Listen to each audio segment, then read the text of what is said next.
Hi everybody, I'm very happy to be here.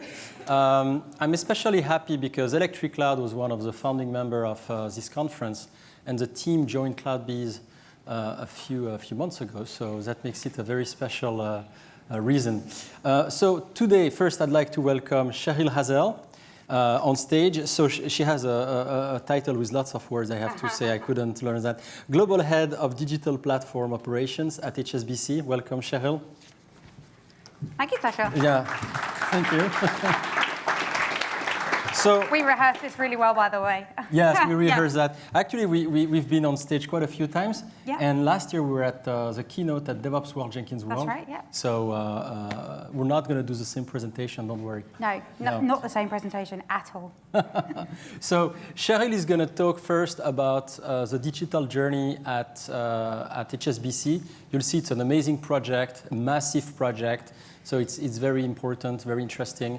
And then we'll talk about some of the challenges faced in any digital transformation, and the one at HSBC, obviously. And then I'll say a few words about how we see the strategy going forward at CloudBees and how we solve those problems. Absolutely. All right? Okay, perfect. The floor is yours. Thank you, Cheryl. Fantastic. Do you want me to hit the clicker? Yep. Is it this one? Yeah, Yeah. yep. Oh. Sorry. Hi, so I'm Cheryl Razzell. I've actually changed my job title to have more words in it, just to confuse you, Sasha. So I'm now head of digital tooling, monitoring and engineering, and I look after the C ICD platform for digital. So let me talk a little bit about the digital transformation at HSBC. So I've got the slides up, yeah? Okay, perfect. So I want to talk about the journey of HSBC and our journey to integrating new digital platforms into the organisation. So let me talk about the scale of HSBC to give you an idea of the complex situations that we're trying to resolve. We have around 3,900 offices, 67 countries worldwide. We have turnover about 21 billion in profit. We have around 2.52 trillion worth in asset. We've got 229,000 employees across the globe. And around 38 million customers. So about 3 years ago, about 5 years ago, we set up a team within the retail bank called HSBC Digital.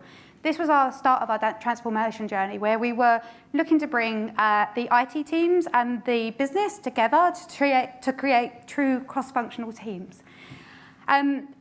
The journey was about the transformation of the bank, and consumerization of IT has changed for our customers. As a bank, we need to evolve our requirements and our needs to provide those applications to our customers. So we wanted to increase our delivery of the velocity of our customer journeys. We wanted to leverage the data and the value of the insights of those customer journeys. And we wanted to test, build, and iterate more quickly on our products that we were delivering to HSBC customers. And we wanted also to deliver more engaging experiences to our customers. It was never going to be easy to reconstruct the way that we work, considering how large the organisation. So some of the complexities that we've had, it's difficult enough with legacy banking platforms, widely dispersed geographical teams, and operating and innovating in a highly regulated environment.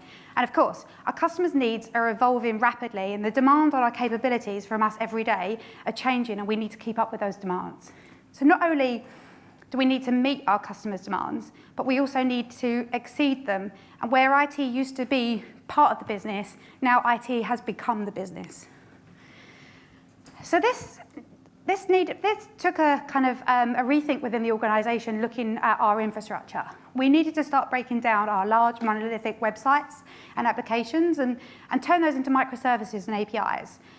To give you an idea of how far we've come as a digital organisation, prior to 2016, we were delivering around 10 features per year. When I talk about features, that could be a new mobile app for our HSBC customers. It could be a new platform on one of our web platforms. So these are quite large features that we were delivering to our customers. In 2017, we went to about 108 over the course of that year. And to date, we've just released, I think, 500th feature to our customers this year using our digital platforms. So hands up, anybody in the room is a HSBC customer? Okay, so hopefully you'll be more familiar with one of our recent applications, which is our mobile application, which is our internet banking application for HSBC UK, Canada, and Hong Kong customers. This application was built on our new digital platforms using C ICD and using our new digital platforms hosting our microservices and APIs. This year, it was successfully deployed to the UK and the Canada and Hong Kong. It was written by the team and delivered on our platforms, and it ranked very highly on the App Store. So we're very proud of the accomplishment, and I think if you're a HSBC customer, you'll see the value of the new application where things like paying in a check, they're now simple, and where you had to go to branch to do that, you can do that on your mobile phone. So we're listening to our customers, we're evolving our products around our customers and trying to deliver faster to them to meet their requirements. HSBC Mobile App, I'm using this as a good example for the way that we've applied our agile ways of working, releasing new products to our customers. To give you kind of scale of the application, we have over 7.5 million browser sessions globally in a 24-hour period. We have 3.5 million via computer and around 4 million on mobile devices. 7 million mobile sessions over a 24-hour period. I mean, this just shows you the demand on our products and how we have to keep our platforms up and running, and also how we have to iterate and trying to use C ICD to the best of we can and the best of our ability within the bank.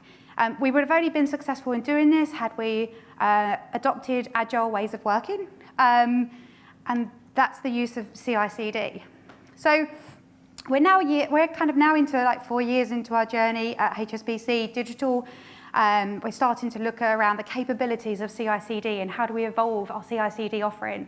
We've now started to build and develop and push our products to our customers, but agile ways of working is a constant iteration on how do you improve things, how do you make things better, not just for our end customers, but also for our customers internally, which is our developers. As an organization, we need to think about many things, about governance and compliance and security and process. And we need to make sure that we bake those into our pipelines and that we bake those into the development cycles within our teams. This then kind of takes us on to the next question around metrics and how do we measure our software delivery cycles? Where do we understand where the blockers are? Where do we understand where our pain points are within the organization? And then at a higher level, how does the organization start to look at our software delivery cycles? And how do we understand, where teams need a little bit more support, where we have bigger maturity areas within the organization, and where we have pockets of teams that we need to work on their software delivery and we need to improve our process to support them. So this brings me down to C ICD and working with CloudBees.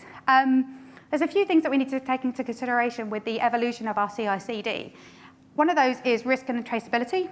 How do we take the control and risk of C ICD without introducing new risks to the business? And how do we track accountability and adhering to governance without losing autonomy, which is really important for our developers in the way that they deliver? Also, measurement of success. How do we measure the success of our deployment teams? How do we identify blockers, as I kind of spoke about earlier? And how do we see how teams are performing across the estate in an organization that I have said how large HSBC really is? And then visibility. Visibility gives us greater insight into our digital program. How are we delivering? How are we reporting back to our stakeholders on how we're delivering as a program and how this initiative could be taken out to the further parts of the bank and kind of selling and showcasing the way that we're working within digital and how can we roll that out to the rest of the organization. So I've got some questions for Sasha around the evolution of, I'm hoping that I can read this, because these are questions that daily, me and my team we have to deal with these sort of scenarios. So we're trying to think about how we evolve the C ICD platform, how do we incorporate some of the things that I've talked about, the traceability, accountability, compliance and security. So how do we cater for different capabilities, but at the same time, provide a compliant framework which allows us to add value, but doesn't restrict the flow into production, allowing developers autonomy, but in a controlled way, point one. Point two, source control, right? How do we, with the evolution of GitOps, with the added complexity of not only managing just application sources, but infrastructure as code, pipelines as code, you name it, everything as code. Policy management. So policy management, how do we centrally apply policies on our CI/CD environment across the estate in a controlled manner? Again, going back to the autonomy of our teams, we don't want to control them, but we want to make sure that we have the right guardrails in place to help them on their way, to keep them compliant. Artifact management. A central way of recording artifacts deployed into production with traceability and also control. And then alignment of tooling. How do we bring a central solution with an array of tools that is used across the estate? There's my problem statements that I tackle daily, Sasha. I'd love to see that you guys at CloudBees are working to resolve some of these issues. So I'll hand it back to you. Yeah, thanks. Well, actually, stay around, because I'd love to, if you're okay, I'd love to ask you to go a bit deeper in some of those issues you're facing, because I think they're interesting. So there is this notion of compliance that's very important in the banking industry, obviously. And on the other hand, you were talking about autonomy, right? You want developers to have autonomy, creativity, improve efficiency. You moved from 10 features being released to more than 500 this year, year to date. So how do you see that problem? How does it really how do you perceive it in the day-to-day operations as being a problem? So it's a difficult situation that we're trying to resolve. So we want the developers to be as effective as possible. We want to give them the agility and ability to develop when they need to, but we need to make sure that we safeguard our production environments and our HSBC customers. We've got some solutions that we've been looking at internally in-house to kind of tackle this solution, but it'd be great to hear from CloudBees how you're looking to resolve this on a greater scale for other organizations as well as HSBC. Okay, perfect. So I'll maybe show you what we have in mind. Sounds like a plan. All right, thanks a lot, Cheryl. Thanks, Sasha. Thank you. All right, so I'm always amazed by the size of those digital transformation because, well, you've seen the numbers, right? We've all been in a company, I guess, that's smaller in size at some point. And you already see how changing anything is hard. And so when you have those massive shifts where you have to refocus and change the way governance takes place, it's pretty amazing. All right, so the digital native companies have really changed the way companies are operating. And companies now knows that they need to be software-first organization, and software can't just be a side activity. It needs to be a core business function. And so very quickly the question becomes, how do I get my time to value to be as small as possible, right? Because we see that in lots of organizations. They work for a long time on fancy features. Nothing gets released. And it's as smart as if you were building chairs and tables and not selling anything, right? IKEA building 1 million chairs and then saying, let's try to sell them, right? You want to test the market much faster. So you need to iterate much faster. That's really what the data tells us. If you look at the DORA report, it's very clear on that. Once you build that muscle of deploying more frequently, good things happen. Right? You're first going to get the time from code to deploy to shrink and become much faster, which means you further increase the amount of times you can actually deploy to production. So one reinforces the other. And then you will fail less, which is amazing because it's counterintuitive to lots of people where if they feel like they go too fast, they're going to fall more. Actually, they fail less, and they're actually going to recover faster. And one of the things I discussed with Cheryl, for example, is in the UK, in terms of compliance, if your application goes down for more than 30 minutes, you need to have a complete investigation take place as to why it took place. So the recovering fast is very important. Anything that flies under the radar of 30 minutes, you're pretty much safe, right? Nobody wants to see that happen. But when you see an application going down and you have to go through a full investigation, that's a big problem. And so we've talked to lots of organizations, and we've been sponsoring the Jenkins project for more than for at least a decade at CloudBees. And the feedback is always the same. You start from the left, you start automating. It typically starts in development. You go further to the right, you start moving to continuous delivery, and great things happen. However, at some point, once you get enough maturity, you realize that you want more. It's not enough. And you start hearing comments such as the one Cheryl was making. So I'm going to go through a few additional typical comments we receive. Would be, for example, I'm a developer, and I'm being asked to develop features, Well, it's nice, but I don't care about features. I care about impact. I want to know what's the impact. I want to see what's in that feedback loop so I can activate changes much faster so I can increase my impact, right? If you're being asked to develop a feature but you can't see that impact, why do you care? Ops people, as Cheryl was saying, right? You want developers to have creativity, to have velocity, to go faster. Ops are getting fine with this, but at some point they need to satisfy compliance. So how do you satisfy this need for safety, peace of mind with this desire to go always faster? Engineering managers. Engineering managers, they're focused on one project, but they probably depend on another project that might depend on other frameworks. How do you get visibility on all of this, especially as you need to satisfy strict deadlines? You need to deliver something by one date, but hey, you depend on so many people and you don't even know who those people are in many cases. So it's a complicated world out there. That's the bottom line. And what we have today are kind of like microorganisms. You have teams here and there. They might be using slightly different tools, slightly different processes, sometimes the same, sometimes not. They're completely separated. And they're like microorganisms. They try to optimize things locally because the only thing that matters is to succeed locally at the project level, at the product level. But if you wanted to query that environment and ask for data to have some insight, it gets very hard first.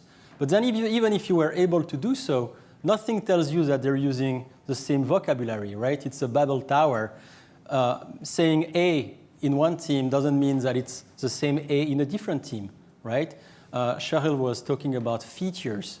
Well, I'm sure that other companies might talk about product or initiatives or projects. So what do you really query when you want to know how things are going? And if you cannot have data as a solid foundation, then nothing gets real. You can't create common processes across your world, right? You want to do compliance, centralized compliance that applies to all of your project? Fine. But what do you use as a baseline to make this happen? So what we really need is to upgrade this set of microorganisms to a real brain. We want to connect all of those things together so that they work at the same drum beat, so that the left hand knows what the right hand is doing. So at all time, you can start working as a united company, as an organization, and not just as a set of distinct and disconnected organisms. So how do we achieve that? Well, at CloudBees, we created these new software categories that we called Software Delivery Management, or SDM. You can see that as the new category for software delivery the same way as CRM would be a category for sales and marketing, or ERP would be a category for finance, for example. And it's actually pretty simple. At the foundation of this, you need data, common data. And so if you are first able to align all of the data across your environment, but not just the data model as well, right? You want to make sure that A means A for everybody, B means B for everybody. So you need to neutralize, to standardize everything on a common definition, on a common vocabulary. So it's a DevOps data model, essentially. You want to feed that DevOps data model no matter where the information is coming from. Once you've got that, you can start building value on top of that, right? You can get universal insights that really apply to your entire universe. You get to start connecting processes. You want to have regulatory embedded into your processes? Well, make it happen. Now you can, because you can measure and detect situations equally everywhere in your universe. And you get to have those insights, and it's really enabling collaboration in the end, right? But true collaboration, the one that amplifies the value that's being created. And so that's really what SDM is about. So sometimes we get the question, but so is SDM against or a replacement of C ICD? No, not quite. C ICD is a fantastic layer. We're not negating this, and you don't need to change anything. Keep everything you have. It's great. It's built upon C ICD, and it collects the data from C ICD, and it's going to start managing the delivery process and help manage the delivery process within those tools. So another way to visualize this is imagine you have to the left of that screen a bunch of those tools. Not every company, not every team will use all of those tools, right? Some team might use one of them, several of them. and you have your system of record where you want to feed your data model. Essentially, you want that type data model, this DevOps data model, to start normalizing this data and make it a source of truth so that any team in the organization can start either creating tools or applications on top of this platform so that you can query for specific things. Maybe some engineering managers would want to know what team is having the most efficiency, or as Cheryl was saying, what teams need more help in getting faster and unleash some value that they're facing. Maybe a development organization will want to navigate through some problems that have been described through user interaction because they have to develop new features. And yes, product management has done some work, but they really want to go to the source of the comments that have been made by the customers to implement that feature. So the use cases are really unlimited, and it's not just about the tools that a CloudBees would provide. It's the tools that you could build on top of this data model once you have it fed by the data you've captured. And so, in some way, this is going much beyond C ICD. It goes essentially from the research project where you need to capture all of the research data down to the support documentation. You want everything to be aligned. You want to make sure, for example, when you release, that the right documentation is being pushed online at the same time. You're never not in sync. And CloudBees is implementing this as part of what we called CloudBees v3. It's going to be the next iteration of our offering, and it is implementing the first SDM on the market. So I'd like to put this slide well in mind because I think you're going to hear a lot about SDM in the next few years. And SDM is bound to become really a new category that a lot of vendors will start implementing because it makes a lot of sense. And much like today, you couldn't imagine a company that would not be using a CRM or would not be using an ERP to conduct their business. In a few years, it's going to make no sense to imagine a company having islands of project and team working in an unsynchronized fashion with no common data. Everybody will be using an SDM. So if you want to talk more about the SDM, we have a team at the booth you can talk about, or if you want to join us for the launch of this SDM, you can come at Jenkins World, DevOps World in August, in 6 weeks, about 6 weeks in San Francisco. And if you want to learn about that in Europe, we're going to have a same session, a same event in Lisbon, Portugal in December, so a few months after, where we'll talk a lot about those things. Thanks a lot, everybody.